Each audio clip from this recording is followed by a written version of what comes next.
నమస్తే, welcome to GR news. Man of masses NTR గారు and అలాగే సెన్సేషనల్ డైరెక్టర్ ప్రశాంత్ నీల్ గారు కలిసి తీయబోతున్న సినిమా డ్రాగన్. అంటే ఈ పేరు కేవలం వర్కింగ్ టైటిల్ మాత్రమే. రాబోయే రోజుల్లో పేరు మారొచ్చు, మారకపోవచ్చు. మరి అందరికీ తెలుసు ప్రశాంత్ నీల్ గారు ఒక సెన్సేషనల్ డైరెక్టర్ అని. ఆయన తీసిన సినిమాలు కేజీఎఫ్ కానివ్వండి, సలార్ కానివ్వండి, అసలు అవి బ్లాక్ బస్టర్ హిట్ అయ్యాయని చెప్పొచ్చు. సో అంత పెద్ద పెద్ద స్టార్స్ తో తీసి ఒక సెన్సేషనల్ డైరెక్టర్ గా తనకంటూ ఒక మార్క్ క్రియేట్ చేసుకున్నారు.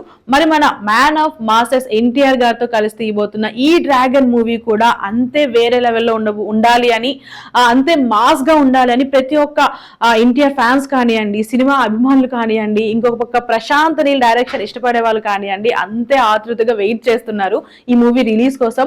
మరి ఈ మూవీ రీసెంట్ గానే జోర్డాన్ ఎడారుల్లో ఒక కీలకమైన ఫైట్ సీక్వెన్స్ కంప్లీట్ చేసుకొని అయితే హైదరాబాద్ రావడం జరిగింది. సో మరి ఈ ఫైట్ సీన్ సినిమాకి హైలైట్ అవ్వచ్చు అని కూడా అభిప్రాయపడుతున్నారు. సో మరి ఈ సినిమాకి సంబంధించి మన ఎన్టీఆర్ గారు టోటల్ తన లుక్ నే చేంజ్ చేసేసారు అని అయితే తెలుస్తుంది. ఎందుకంటే ఆయన హెయిర్ స్టైల్ కానివ్వండి, ఆయన హెయిర్ స్టైల్ తో పాటు రగ్గడ్ లుక్ కూడా రాబోతుంది అని, ముఖ్యంగా ఆయన ఈ సినిమాకి 15 కేజీల బరువు తగ్గారని కూడా మనకి సమాచారం ఉందన్నమాట. సో అంటే మనందరం ఆలోచించవచ్చు ఈ సినిమాకి ఆయన లుక్ ఇంకా వేరే లెవెల్ ఉండబోతుంది అని, ఎంత మాస్ గా ఉండబోతుంది అనేది. ఈ సినిమా పీరియాడిక్ డ్రామాగా అయితే రూపొందించబోతున్నారు. సో మరి ఈ సినిమాకి హీరోయిన్ గా రుక్మిణి వసంత్ గారు అండ్ అలాగే విలన్ గా మలయాళ స్టార్ టోవినో థోమస్ గారు అయితే కనిపించబోతున్నారు. సో మరి ఎవరైతే టోవినో గారు అండ్ అలాగే మన ఎన్టీఆర్ గారికి సంబంధించిన ఫైట్ సీక్వెన్స్ అనేవి ఈ సినిమాకి మెయిన్ హైలైట్ అని చెప్తున్నారు.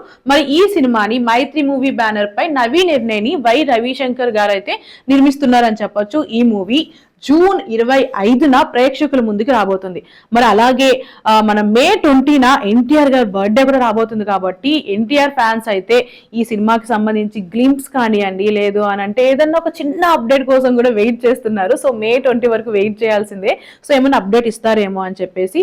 ఇంకొక మెయిన్ థింగ్, ఈ సినిమాలో ఒక యంగ్ హీరో కనిపించబోతున్నారు అని అయితే మనకి వార్తలు వచ్చాయి. మరి ఎవరు ఆ యంగ్ హీరో అని అంటే అఖిల్ అక్కినేని గారు అని అయితే ఆయన పేరు ఎక్కువగా వినిపిస్తుంది. అంటే ఇంకా అధికారికంగా ప్రకటించలేదు కానీ రీసెంట్ గా ప్రశాంత్ నీల్ గారికి కానివ్వండి, లేదు అంటే అఖిల్ అక్కినేని గారికి, వీళ్ళిద్దరికి కూడా ఒక మంచి ఫ్రెండ్షిప్ బాండ్ క్రియేట్ అయింది. కాబట్టి ప్రశాంత్ నీల్ గారు వెళ్ళి అఖిల్ అక్కినేని గారిని సంప్రదించడం జరిగింది. సో అఖిల్ అక్కినేని గారికి కూడా ఎన్టీఆర్ గారు అంటే ఒక మంచి అభిమానం ఉంది కాబట్టి సో ఆయన కూడా వెంటనే ఎస్ చెప్పారు అని అయితే ఇంటర్నల్ వార్తలు అయితే వస్తున్నాయి. సో మరి ఎన్టీఆర్ ఫ్యాన్స్ కి కానివ్వండి అండ్ అలాగే అక్కినేని ఫ్యాన్స్ కి కానివ్వండి, ఈ అప్డేట్ అనేది ఒక పండగనే చెప్పాలి. సో మరి చూడాలి మన ప్రశాంత్ నీల్ గారు అసలు ఏం ప్లాన్ చేస్తున్నారు, నిజంగానే అక్కినేని అఖిల్ గారు రాబోతున్నారా, సో మరి ఈ సినిమా రా యాక్షన్ ఎలా ఉండబోతుంది, అసలు ఈ సినిమాకి డ్రాగన్ అనే పేరు కాకుండా ఇంకేమన్నా పేరు పెడతారా, అసలు టైటిల్ ఏంటి అనేది రాబోతున్న రోజులు మనం చూడాలి. సో అంతవరకు వెయిట్ చేయాల్సిందే. సో మొత్తానికి అయితే మాత్రం ఎన్టీఆర్ ఫ్యాన్స్ కి కానివ్వండి, అక్కినేని ఫ్యాన్స్ కి కానివ్వండి, పండగనే చెప్పాలి.